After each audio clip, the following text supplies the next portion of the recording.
Hi, this is Andrew Davey at Nevada Forward, and we're here with Reverend Leonard B. Jackson with Faith Organizing Alliance. Thanks for joining us. Right, thank you, thank you.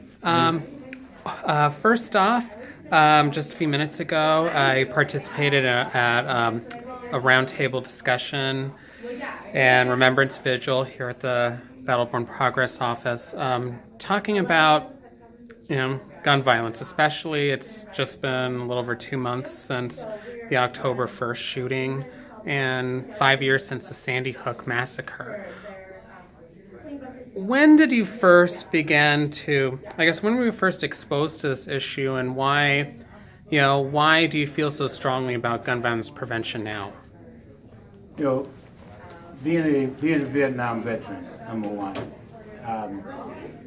I realized that there is a place, first of all, for automatic weapons.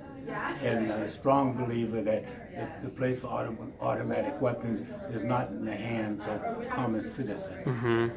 I first became involved with this over my 20 years I spent in working in the city of Los Angeles. And I watched during that particular era the mass amount of gun violence with so-called gangbangers. I watched over the several centuries now with the mass amount of gun violence, not only within our individual homes, but at schools, within particular arenas like on October the 1st at Sandy Hook, at what's going on around the world. And we've become so sensitive that it's outrageous. Yeah. I believe there comes a time, and now is the time, when people must stand up and say enough is enough. It's not until people speak up and realize and have their voice heard can we make a difference. And the difference must be within our communities. The difference must be within our schools.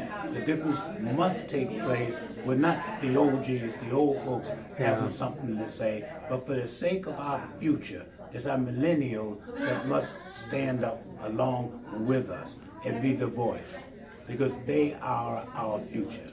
That is the only way that we can make a difference. The main way we can make a difference is at the polls. At the polls is we can have our voice heard. The elected officials that we place in office, they must know that we can take them out of office also. Yeah. They must hear our pleas, hear our voice, and respect our vote. So I thank you for the work that Battleborn Progress is accomplishing here within our community.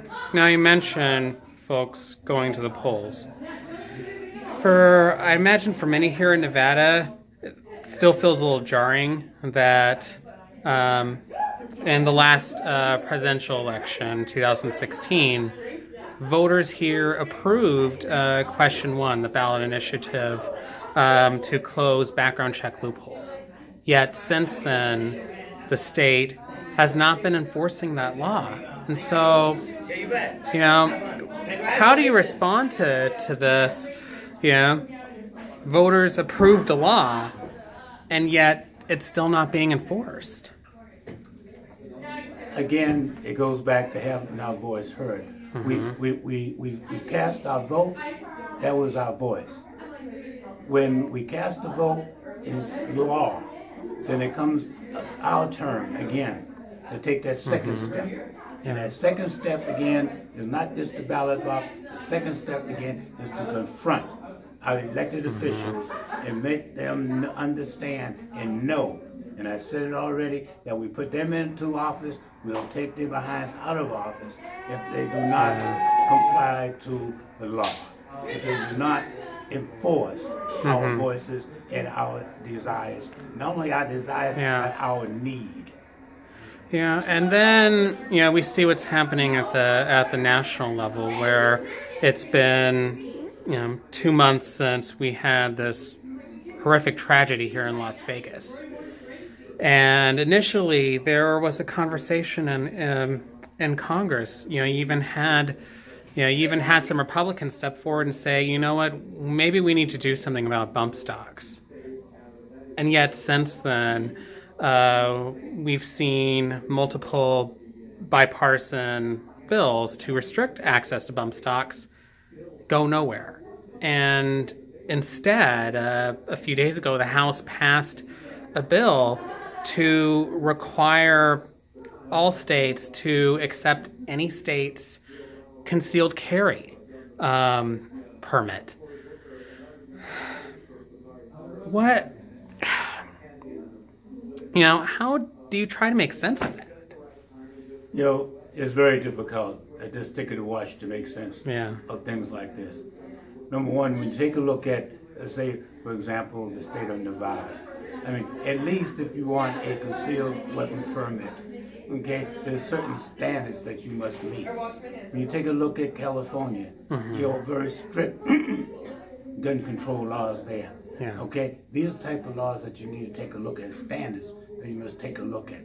But when you take a look at, like, for example, Arizona, where you can almost just breathe, and you can receive a permit. And you go someplace like Texas, for example, that's open carry is the law.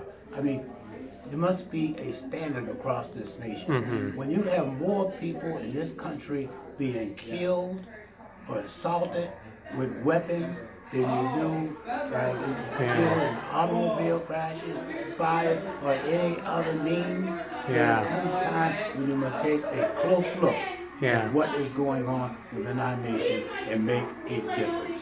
Yeah. And finally, do you have any further words of encouragement for folks out there, particularly people who have started to get more involved, perhaps people who have been advocating for stronger gun safety laws, and they see what's happening at the state level here, they see what's happening at the federal level, and they just ask, what's the point if Congress is moving in the opposite direction we want them to go in, if the governor and the attorney general won't even enforce a ballot initiative people voted for?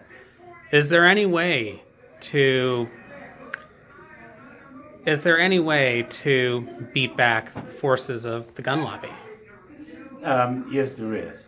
All right. And number one, we must not become discouraged. Yeah. Okay?